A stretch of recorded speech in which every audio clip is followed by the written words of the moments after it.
Cumprimento os irmãos com a graça e a paz do Senhor. Gostaria de convidar os irmãos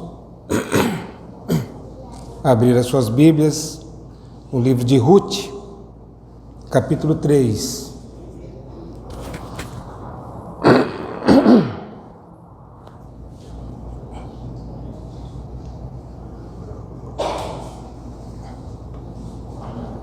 Verso 16 ao verso 18. Diz assim a palavra do Senhor Deus: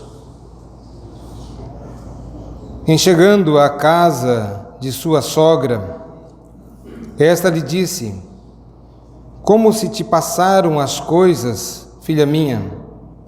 Ela lhe contou tudo quanto aquele homem lhe fizera. E disse ainda: Estas 6 medidas de cevada ele mas deu, e me disse: Não voltes para tua sogra sem nada. Então lhe disse Noemi: Espera, minha filha, até que saibas em que darão as coisas, porque aquele homem não descansará, enquanto não se resolver este caso ainda hoje. Oremos, irmãos.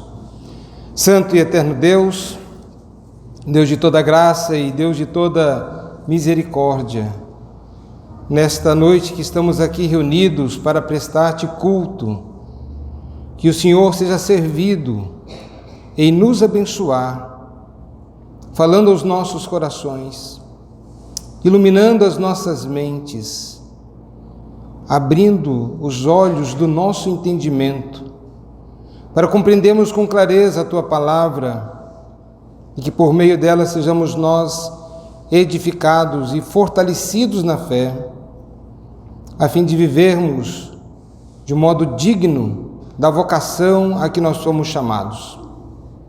Abençoa o Teu povo aqui presente, ó Deus amado, e abençoa todo o Teu povo espalhado por toda a terra.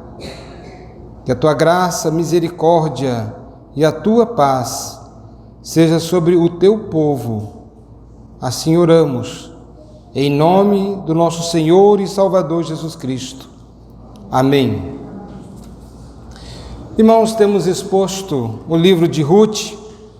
Chegamos a esses versículos finais desta porção, que no geral começa lá no versículo 6 e geralmente é pego como um todo, mas nós dividimos aqui para considerar cada passagem ou o ensino, aquilo que nós podemos aprender. Considerando neste texto, verso 16, em chegando à casa de sua sogra, esta lhe disse: Como se te passaram as coisas, filha minha.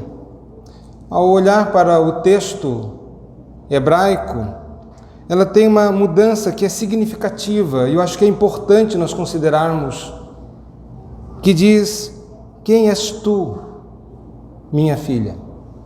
Quem és tu? Não diz como se te passaram as coisas, mas sim, quem és tu?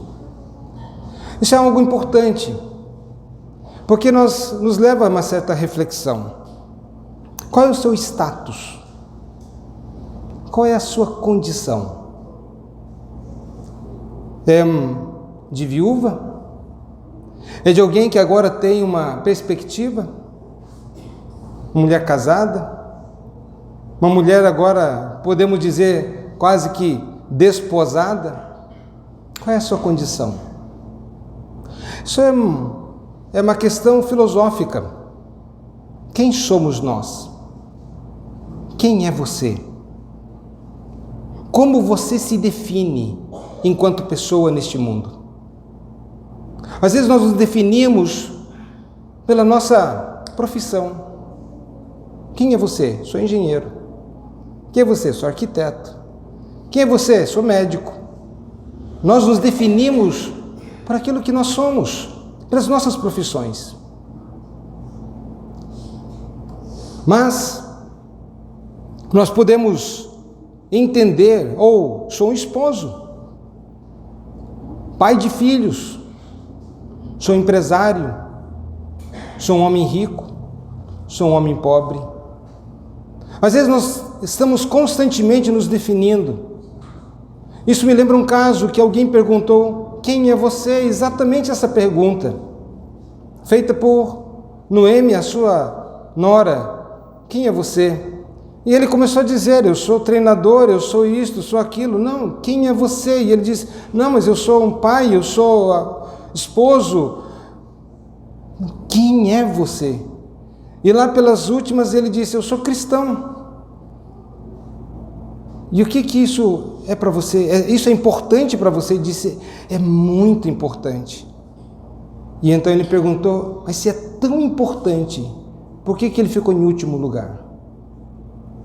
Por que essa definição da sua condição de vida em relação ao Criador geralmente fica lá em último lugar? Eu sou isso, sou aquilo, sou isto. E nós nos definimos por tantas coisas, mas não como resgatados, não como filhos de Deus. Quem é você? Eu sou alguém que foi resgatado. Eu estava morto, agora eu vivo. Eu era criatura de Deus, mas Ele me deu o poder para ser chamado filho de Deus, filho do Altíssimo. Eu era um perdido, agora eu sou um salvo. Como nós nos definimos? Eu sou luz ou sou trevas? E naquilo que nós nos definimos, nós devemos agir neste mundo, porque se nós nos definimos como luz do mundo, devemos agir como tal. Por isso que é mais fácil dizer que eu sou profissão tal, do que definirmos na nossa relação com Deus, porque há uma profundidade, há uma implicação quando nós nos definimos como sou luz do mundo, eu sou o sal da terra. Mas as pessoas conseguem perceber que eu brilho? As pessoas conseguem perceber que eu salgo? Porque se a luz não servir para brilhar, se ela é colocada debaixo do alqueire, de que adianta? Se o sal não salga, para que serve? A não ser para ser pisado, jogado fora e ser pisado pelos homens. Interessante, o que nos deve definir é o nosso relacionamento com Deus. Eu sou uma pessoa resgatada.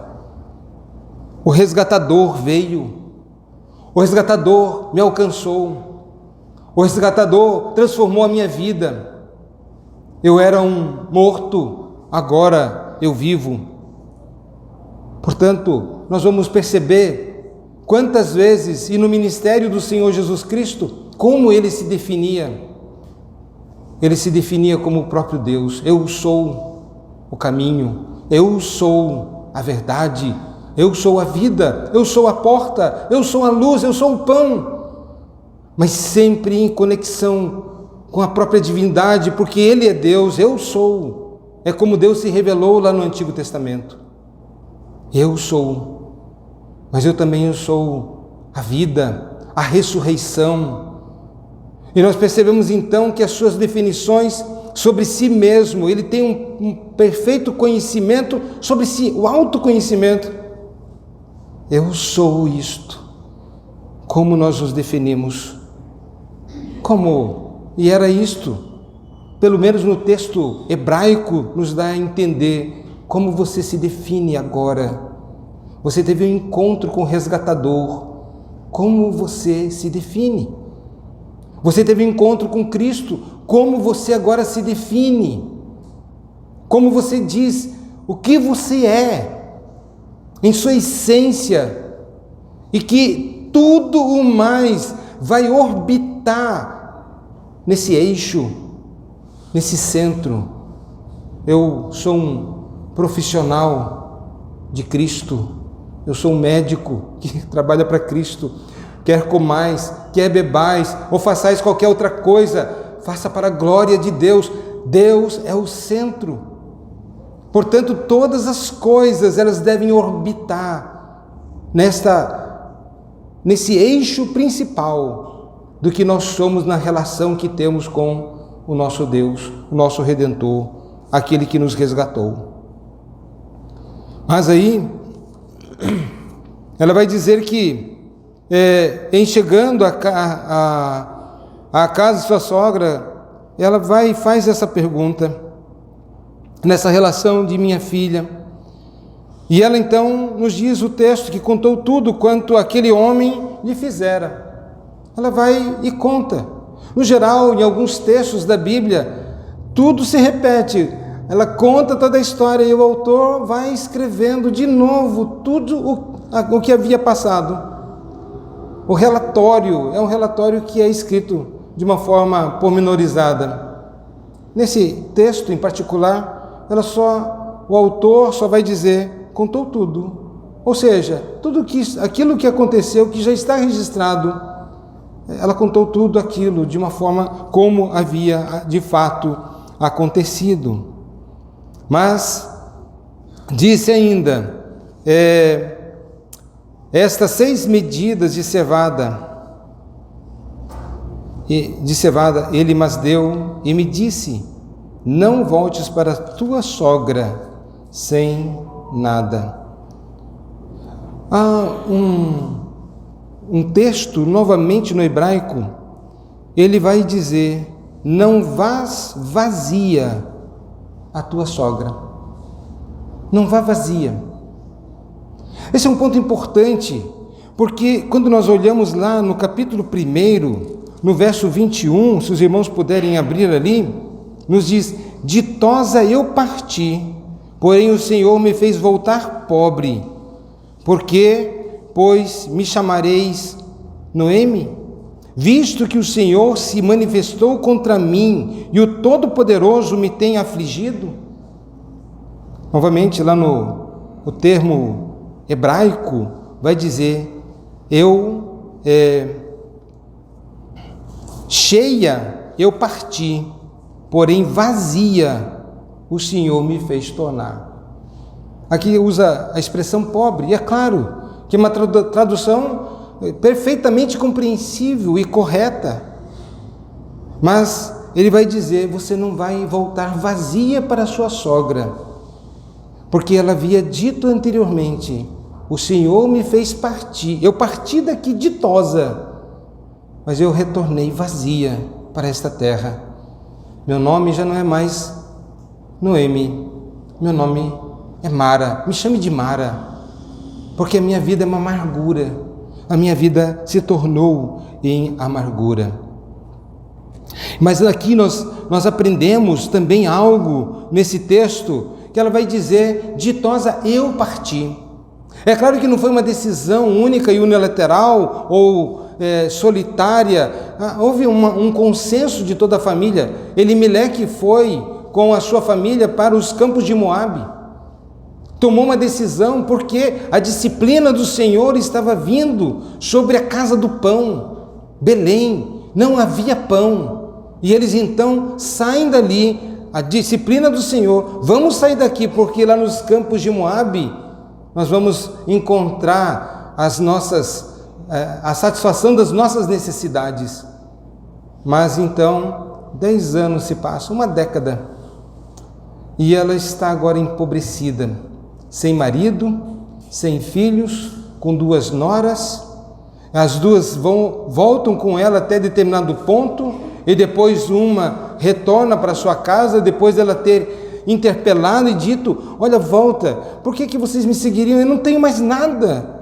Agora, mas Ruth permanece, ela deixa a sua casa, deixa a sua parentela, deixa a sua terra, é uma filha de Abraão, e ela vai para uma terra que ela não conhece, para um povo que não é o seu povo, mas que agora vai passar a ser seu povo.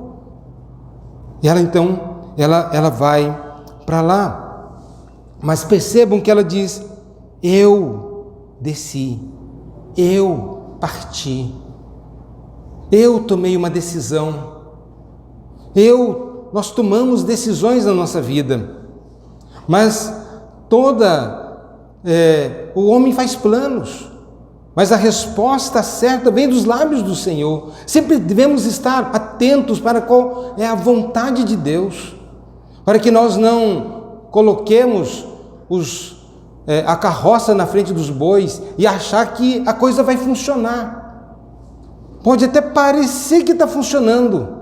Olha como eu sou esperto, olha como as coisas estão caminhando bem, mas não vão caminhar bem, porque não há aprovação de Deus.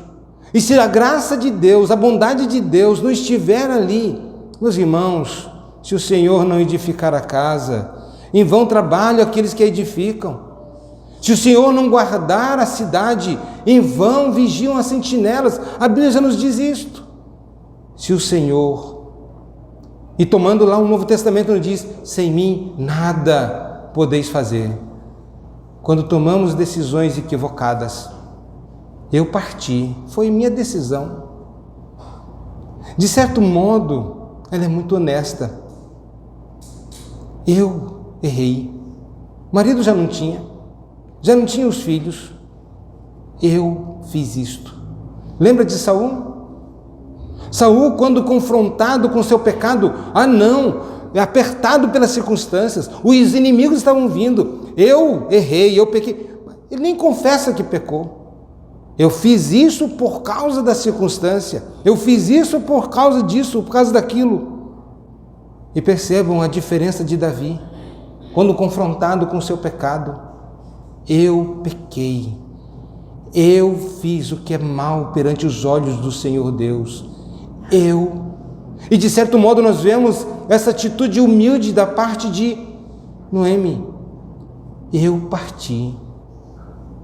Não disse: meu marido tomou essa decisão, os meus filhos tomaram essa decisão. Eu fui junto. Eu parti. Eu tomei uma decisão também. Eu estava junto. Diferentemente do nosso primeiro pai, quando pecou, e Deus pergunta: Adão, por que você pecou? A mulher que tu me deste. Não assumindo a sua responsabilidade e a sua culpa. Nem para dizer: Deus, ó Deus, nós pecamos, nós fizemos o que era mal perante os teus olhos. Não, a mulher. Mas ela diz aqui: eu parti. Essa aqui foi uma fuga da disciplina do Senhor, achando que a vara da disciplina do Senhor não os alcançaria lá onde eles estariam. É impossível fugir da disciplina do Senhor, porque a Bíblia nos diz: se eu pego e subo ao mais altos céus, o Senhor ali está. Se eu faço a minha cama no mais profundo abismo, lá o Senhor também está. Não podemos fugir da presença de Deus como se fosse possível este fato. Não podemos. Eu, ditosa, parti. Mas aqui nós vemos esse contraste quando diz: o Senhor me fez voltar. Porém o Senhor me fez voltar. Foi o Senhor. E esse retorno, ainda que agora nessa condição de vazia, mas é uma manifestação da graça e da misericórdia de Deus para aqueles que de fato voltam para o Senhor Deus. Ó Deus, eu parti. Ó Deus, eu me coloquei longe do Senhor, mas o Senhor me faz voltar agora, me faz retornar. O Senhor, porém o Senhor me fez voltar. E como que Deus faz voltar? Ele faz por meio, e no geral, por meio das circunstâncias. Nós vemos aqui, as coisas estavam mudando. Ela ouviu falar que o Senhor havia se tornado propício para Israel, que Deus, agora sua ira, havia se afastado, e o rosto sorridente de Deus estava agora voltado para o povo de Israel. Ela ouviu as coisas e ela diz: eu vou voltar. Ouviu, alguém falou. Nós geralmente ouvimos pela pregação do Evangelho, Deus nos faz retornar por meio do ensino, da pregação, da proclamação do Evangelho. E as pessoas ouvindo dizem: o que eu estou fazendo aqui? Mas as circunstâncias, apertado pelas próprias circunstâncias muitas vezes, e Deus usa as circunstâncias a fim de nos conduzir para Ele.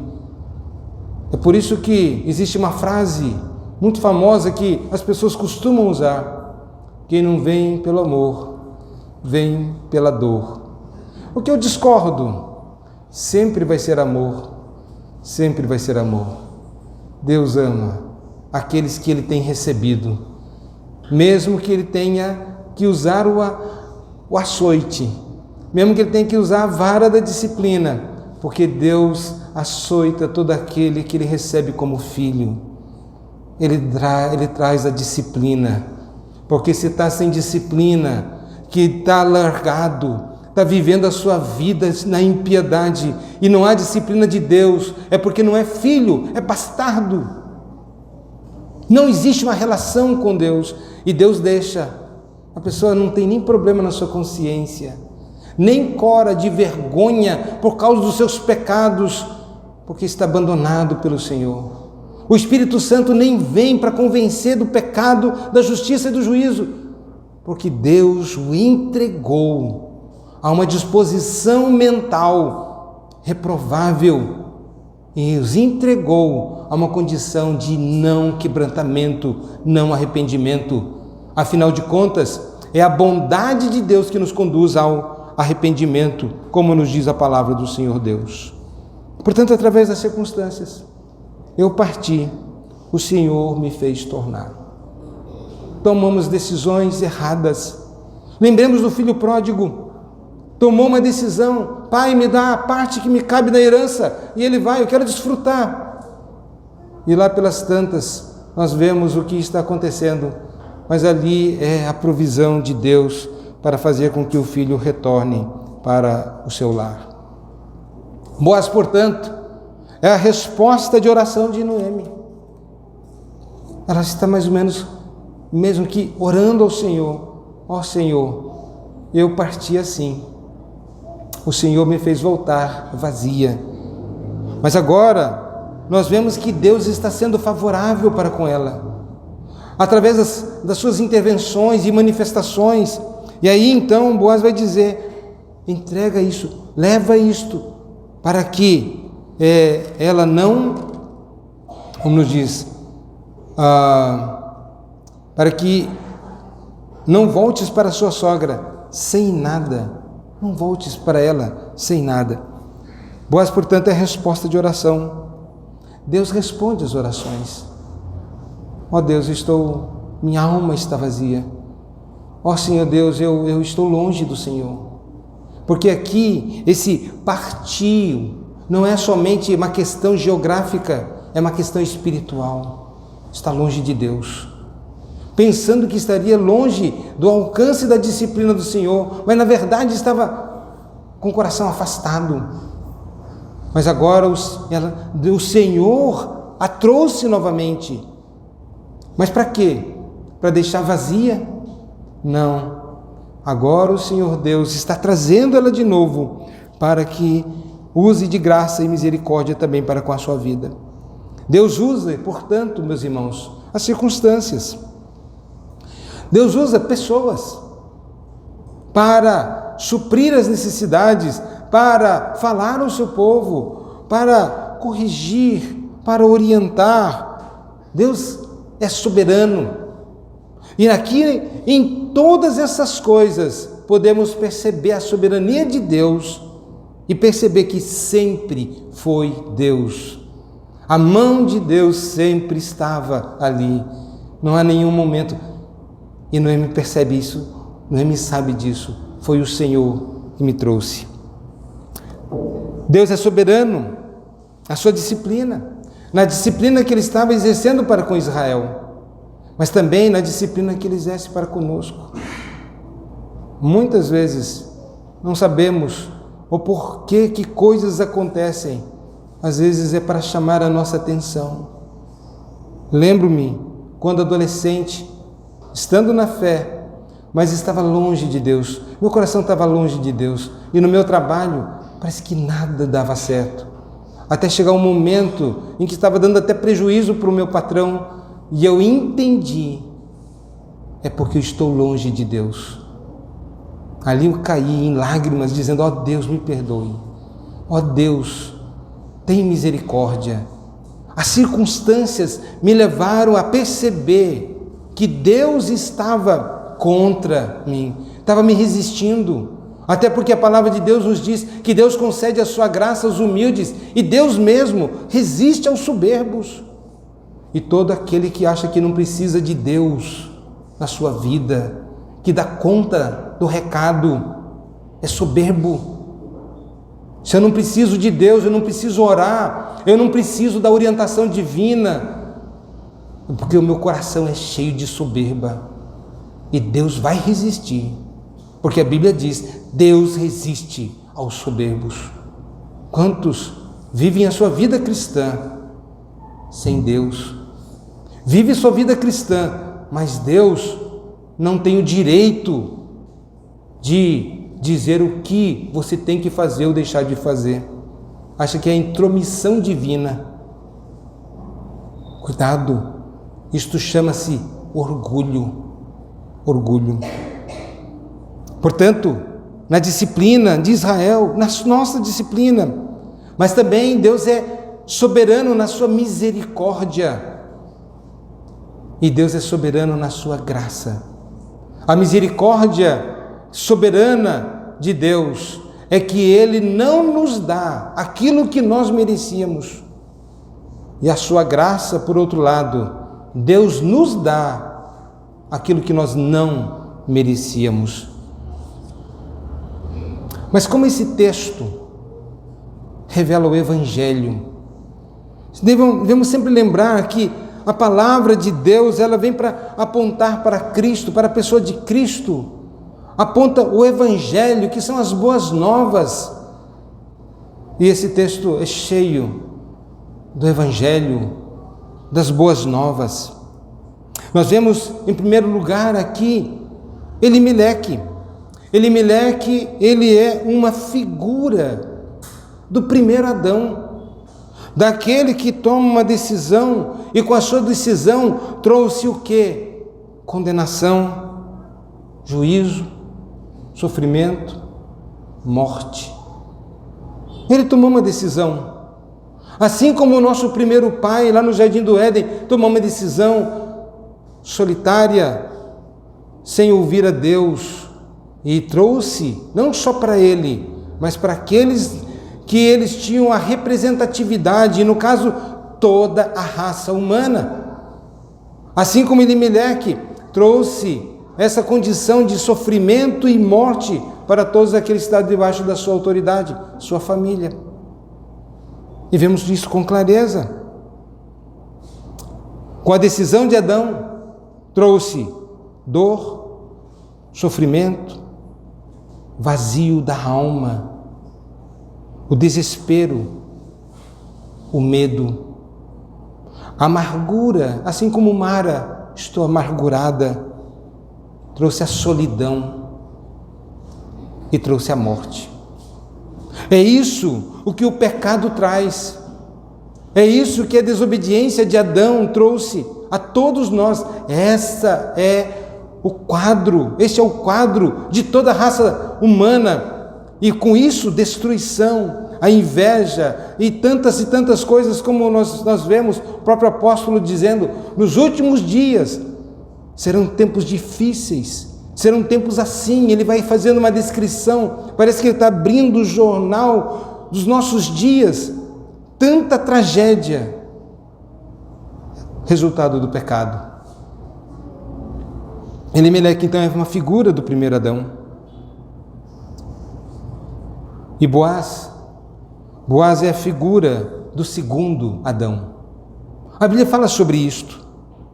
Deus em Cristo, Ele veio, Ele se encarnou, e quando Ele entra no mundo, Ele entra num mundo decaído. E como é que era esse mundo? Cheio de dor, cheio de destruição, cheio de sofrimento, cheio do vazio, cheio do desespero, cheio de amargura e morte. Essa é a condição. Quando Jesus vem ao mundo, é isto que vê.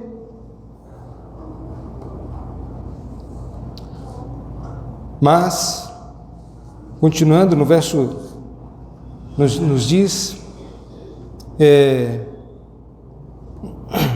verso 18,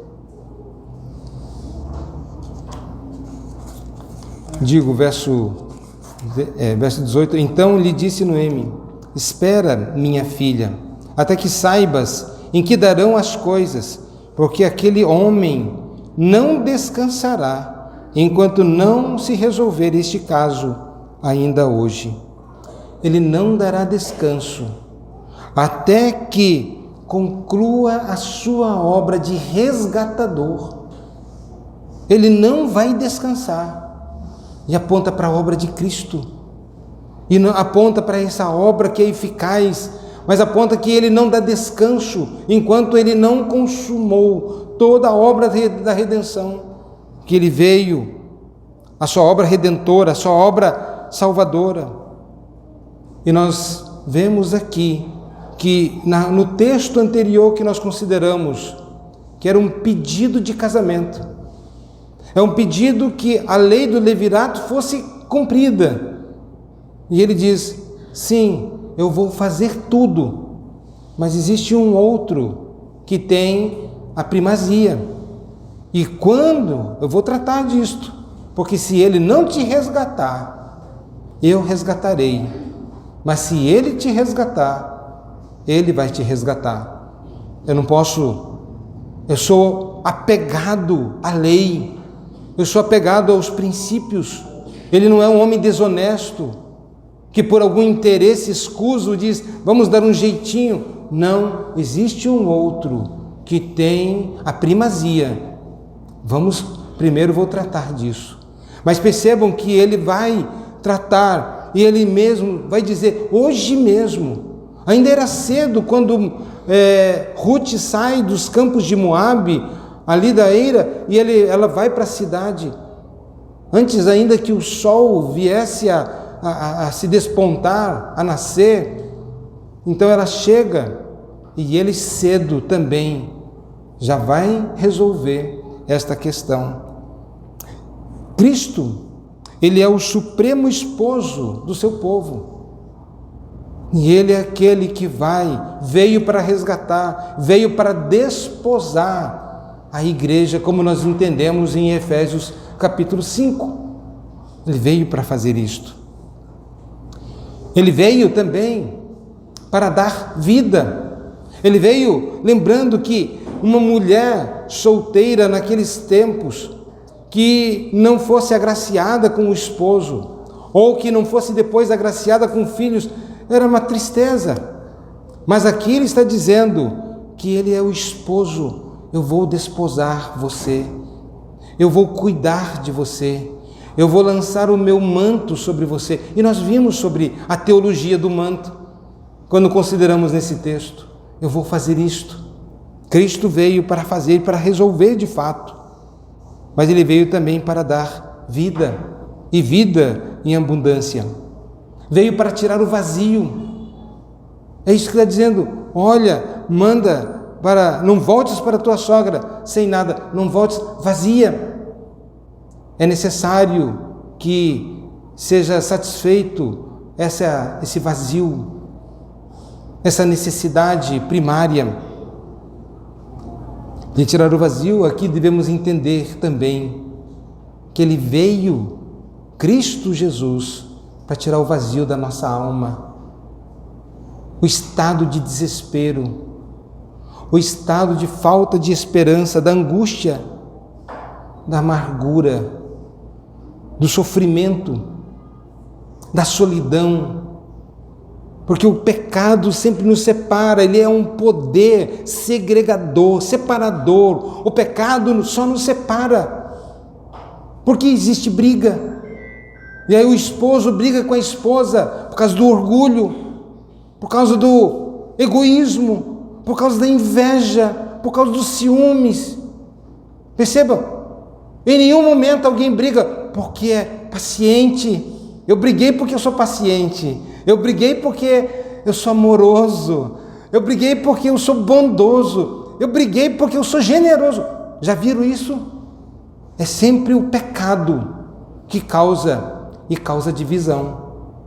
E aí marido fica para lá, esposa para cá. Sempre será o pecado, porque ele tem uma força separadora, segregadora. O pecado faz isso, mas não somente separa o homem do seu próximo, mas separa o homem de Deus. Mas o homem está separado não só do próximo, não só de Deus, mas o homem está separado de si mesmo. Por isso ele não se entende. Por isso ele vê uma angústia da alma. É porque ele não se encontrou. Ele está separado dele mesmo. E muitas vezes acaba em tragédia. Cristo veio para dar sentido à nossa existência. E ele de fato veio para isto. Mas o conselho da Noemi para sua nora: espera, minha filha. Mateus capítulo 6, eu gostaria que os irmãos abrissem e lessem esse texto juntamente comigo, embora em voz não audível, eu lerei, os irmãos somente acompanham. Mateus 6, é o Sermão do Monte, onde Jesus ele vai dizer a partir do verso 25 e a 27, ele nos diz: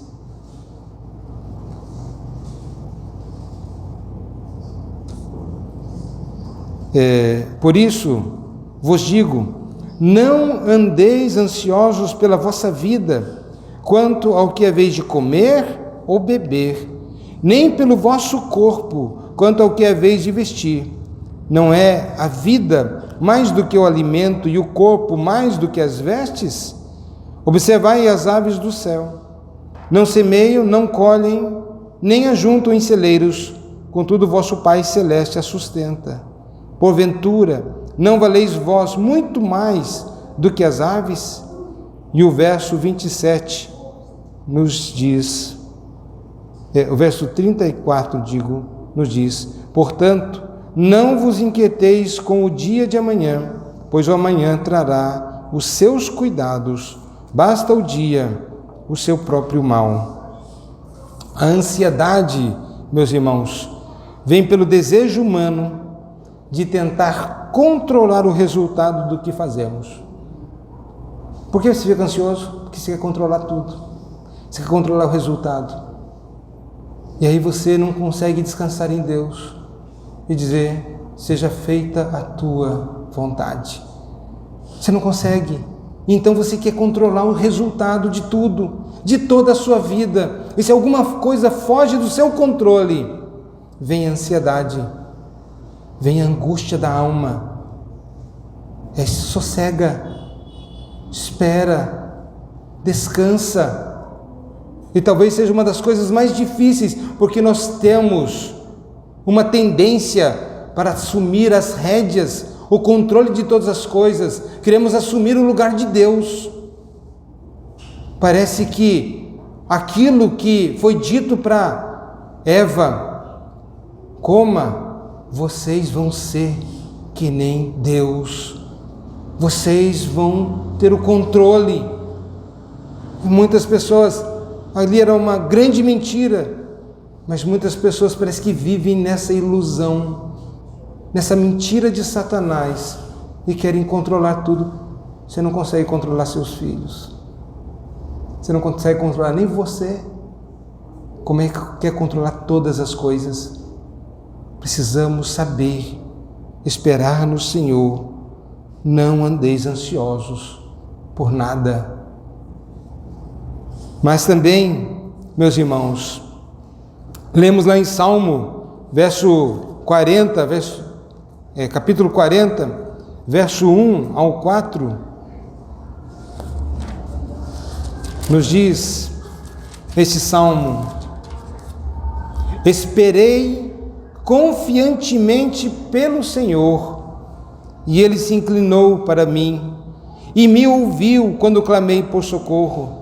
Tirou-me de um poço de perdição, de um tremendal de lama, colocou meus pés sobre uma rocha e me firmou os passos, e me pôs nos lábios um novo cântico, um hino de louvor ao nosso Deus. Muitos verão essas coisas, temerão e confiarão no Senhor. Bem-aventurado o homem que põe no Senhor a sua confiança e não pende para os arrogantes, nem para os afeiçoados à mentira. Bem-aventurado. Quem é o bem-aventurado? A pessoa bem-aventurada, mais do que feliz, é aquela que está de bem, não está angustiada, tentando mudar um mundo, tentando mudar os outros, tentando mudar as circunstâncias, querendo controlar tudo e todos. E aí vem aquele peso, até se sobrecarregar. Ele vai dizer: ainda que eu estive num poço de perdição, num tremendal de lama, e ainda assim esperei confiantemente pelo Senhor. Até porque é fácil esperar confiantemente pelo Senhor quando a terra está firme, quando as coisas estão bem, mas esperar confiantemente pelo Senhor quando teus pés estão no lamaçal, quando você está num lugar instável, aí você vai demonstrar: eu vou esperar no Senhor, eu vou esperar no Senhor. O tempo que nós passamos no deserto e nessa peregrinação é isto, o tempo das dificuldades, assim como aconteceu com Noemi e Ruth, passaram por aqueles momentos difíceis, momentos de apreensão, dificuldades mesmo. Podemos dizer que isso é o tempo do deserto, são os tempos difíceis, mas os tempos difíceis é de grande utilidade para as nossas vidas, porque o deserto é o instrumento de Deus para o nosso aperfeiçoamento, para a nossa edificação. Percebam o que Deus vai falar em Deuteronômio capítulo 8, no verso 2, quando Ele nos diz: recordar-te-ás de todo o caminho pelo qual o Senhor teu Deus te guiou no deserto estes 40 anos, denota aqui finalidade, propósito, para te humilhar. Por quê? Porque Deus resiste aos soberbos, concede a sua graça aos humildes. Para te humilhar, para te provar, para saber o que estava no teu coração, se guardarias ou não os seus mandamentos. Deserto serve para isto. Os momentos difíceis da nossa vida, vamos confiar no Senhor, vamos nos ater à palavra do Senhor. Lembra, nós estamos estudando, é porque agora nós estamos pegando essa perícope aqui, um texto, uma parte para considerar, mas temos considerado antes de ver uma mulher virtuosa, Ruth, uma mulher temente a Deus, Ruth, uma mulher que guarda a lei do Senhor, ela quer estar alinhada com aquilo que Deus diz, para ver o que está no teu coração. Olha ali, percebam, ela era uma mulher, embora viúva, jovem. Isso traz um certo espanto para Boaz e diz: ele é já um senhor idoso. Ele diz: você poderia ter ido atrás de um jovem, quer fosse pobre ou rico. Você poderia ter ido e você não optou por isso. E por que não optou? Por causa de uma lei, a lei do levirato. E Boaz vai dizer: essa sua segunda ação em muito ultrapassa a primeira. A sua benevolência é de grande utilidade, portanto. O deserto é um instrumento de Deus para provar o que está no nosso coração. Ele resolverá. Percebam que Noemi vai dizer: ele não vai descansar enquanto não resolver essa questão. Ainda hoje, ele não vai descansar enquanto não resolver esse caso. Ele resolverá. Boaz é um homem de valor, de caráter, é um homem virtuoso, é um homem leal à sua palavra. Ele falou, é assim que nos diz o Senhor Jesus, é aquele também que nos fala, ele é virtuoso e ele é leal para com a sua palavra, porque Deus é assim, diz eu sou, o compromisso de Deus é com a sua palavra. Algumas aplicação, homem virtuoso que cumpre a palavra. Percebam que hoje em dia nós vemos pessoas que as suas palavras não valem absolutamente nada, se compromete com coisas e nunca cumpre. Eu vou e nunca chega, e não há nem a desculpa, ou não há nem a justificativa, simplesmente não foi, embora tinha dito que iria, vou fazer isto, vou fazer aquilo, mas as suas palavras não são mais de confiança. Eu vou pagar e não paga. É a pessoa que não é leal com aquilo que ele mesmo diz. Nós devemos ser pessoas que têm lealdade na sua palavra. Mesmo no salmista ele vai dizer, olha, aquele que jura com dano próprio. Ele jurou, ainda que agora com dano, mas eu vou cumprir a minha palavra. A virtuosidade, ela se manifesta inclusive nesses momentos. Mas, novamente voltando, ela vai dizer, espere, descanse. E às vezes a nossa circunstância, o nosso deserto, não é uma coisa assim tão passageira, às vezes é um tempo prolongado. Poderíamos pegar lá o exemplo em Mateus capítulo 9, verso 20, daquela mulher que sofria de hemorragia, e ela vai e ela pega na orla da veste, da capa de Jesus.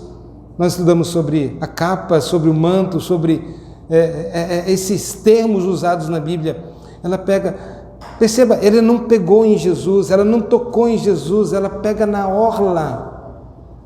É interessante, porque seria impossível Jesus sentir o toque dela, pegou lá na roupa, mas naquele momento Jesus para e diz, alguém me tocou, porque de mim saiu o poder. Aquela mulher foi curada, mas o texto nos diz que ela passou 12 anos, talvez no nosso deserto ele seja um tempo prolongado. O povo de Israel passou 40 anos no deserto. E aqui vai dizer, como nós lemos lá no texto, para provar o que estava no teu coração. 40 anos. Às vezes nosso deserto pode ser um ponto prolongado, mas a nossa confiança no Senhor deve ser inabalável. Eu não posso, está demorando muito. Eu vou ter a mesma atitude de Saul. Samuel está demorando. Samuel disse que viria nesse período de 7 dias e ele não está vindo. Opa, olha aí, está demorando. Não, ele não esperou. Ele fez o sacrifício e foi rejeitado. E talvez alguns estejam em angústia e dizem, mas está tão demorado. Esperei confiantemente pelo Senhor. Espere confiantemente pelo Senhor. Um dia o Senhor Deus, Ele há de vir e você vai poder tocar na orla do manto de Cristo. Ou, como nos diz em 2 Coríntios, capítulo 5, verso 2 e depois o verso 4.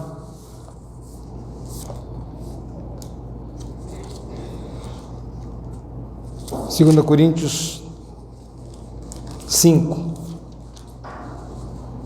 2. E por isso, neste tabernáculo, gememos, aspirando por sermos revestidos da nossa habitação celestial. Enquanto nós estamos aqui no nosso tabernáculo terreno, muitas pessoas querem um cristianismo que dê paz, tranquilidade e glória aqui.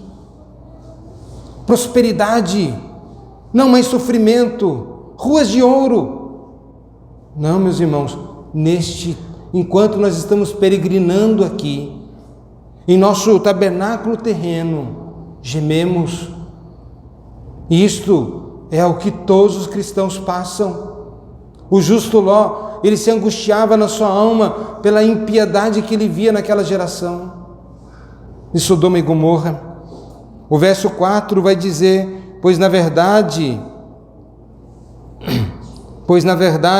os que estamos neste tabernáculo gememos angustiados, não por querermos ser despidos, mas revestidos, para que o mortal seja absorvido pela vida. Espere, descanse. Ele está resolvendo e Ele vai resolver. Espere confiantemente para o Senhor. E aqui nós vemos essa mensagem do Evangelho: aguarde, sossega o seu coração. Ainda que as tormentas pareçam ser tão difíceis, parece que o mar está revolto, espere, aguarde. Ele disse: nós vamos atravessar o mar, nós vamos atravessar. E então, o que Noemi viu? Lá o texto nos diz, então, ele disse, estas 6 medidas de cevada. Na verdade, nós consideramos sobre essa questão, por que medidas e não litros, quilo? Uma medida, ninguém sabe. E como é que sabe que era 6 medidas? Porque ele pegou 6 medidas e colocou, mas perceba que depois que colocou ali no manto dela, naquela roupa, ou naquele pano que ela tinha, já não tinha mais 6, já tinha um monte ali. Mas ela volta e diz: ele me deu essas 6 medidas. 6 medidas. Nós consideramos sobre isso, o que significa isso. Mas o que Noemi estava vendo ali? Era a reversão da maldição. Não tinha nada, estava vazia. E percebam, para que voltes para sua sogra, para que não voltes para sua sogra sem nada, de mãos vazias. E ela então vai ver ali a reversão da maldição. E ela está vendo o favor de Deus. Ela está dizendo: Deus tornou a olhar para mim. Vê o perdão de Deus, o favor divino, a bondade de Deus. Nisto, a sua fé é reavivada. Ela agora é uma pequena manifestação, mas dizendo: Deus tornou a ser favorável. Que maravilha, que bênção! Deus tornou a ser favorável. Às vezes vemos por poucas coisas. Quando Elias estava orando, pedindo lá para que Deus mandasse a chuva, vai lá, servo. Ele ia lá, ele sempre trazia: não vejo nada, não vejo nada. Na 7ª vez ele diz: eu estou vendo uma nuvenzinha assim, do tamanho da mão de um homem. Vai e avisa Acabe, para ele se apressar, para que a chuva não venha impedi-lo, porque vai chover muito. Mas ele só estava vendo uma nuvenzinha, lá, distante. Ela está vendo algo pequeno ali, mas agora ela pode dizer: agora eu sei que o Senhor veio, a sua bondade me alcançou, Ele agora se tornou favorável. Acho que agora já não preciso mais ser chamada de Mara, mas sim de Noemi, de fato, agraciada, delicada. Ele fará, filha minha, Ele não descansará enquanto não resolver isso, ou seja, Ele fará o que prometeu. E se nós formos considerar do ponto de vista do Evangelho e do ponto de vista de Cristo como sendo o resgatador, quantas promessas! Mas para concluir, para não me estender mais, pense a segunda vinda de Cristo. Ele voltará.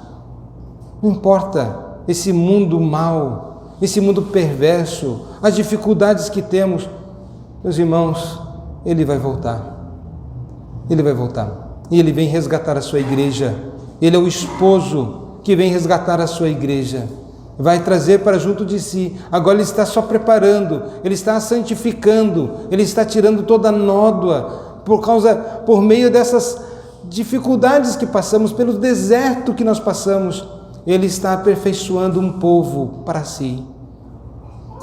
Que o Senhor Deus nos conceda graça e entendamos, Ele cumprirá as suas promessas, Ele vai fazer isto. Quanto a nós, meus irmãos, olhando para o Evangelho, que se manifesta aqui no livro de Ruth, no Antigo Testamento, tenhamos esperança no Redentor. Saibamos que o deserto da nossa vida, elas têm sempre um propósito, é a ferramenta de Deus para as nossas vidas. Deus usa essas circunstâncias para o nosso aperfeiçoamento, a nossa santificação. Também seja uma pessoa de palavra, não seja de duas palavras, porque isso não agrada a Deus. Seja uma pessoa que, se for sim, é sim, se for não, é não, e o que disto passar procede do maligno. Seja uma pessoa que honre, uma pessoa virtuosa. Assim nós suplicamos a graça e a misericórdia de Deus para as nossas vidas.